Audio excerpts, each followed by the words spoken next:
కీర్తనల గ్రంథం 47వ కీర్తన. సర్వజనులారా చప్పట్లు కొట్టుడి, జయధ్వనులతో దేవుని గూర్చి ఆర్భాటము చేయుడి.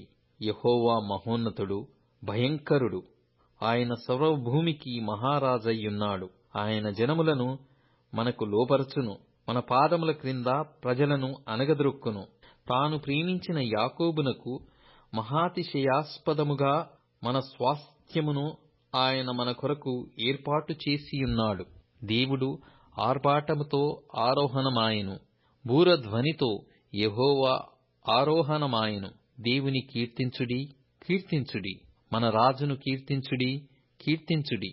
దేవుడు సర్వభూమికి రాజయ్యున్నాడు. రమ్యముగా కీర్తనలు పాడుడి. దేవుడు అన్యజనులకు రాజయ్యున్నాడు. దేవుడు తన పరిశుద్ధ సింహాసనము మీద ఆసీనుడయ్యున్నాడు. జనముల ప్రధానులు అబ్రహాము యొక్క దేవునికి జనులై కూడుకొనియున్నారు. భూనివాసులు ధరించుకొను కేడెములు దేవునివి. ఆయన మహోన్నతుడాయెను.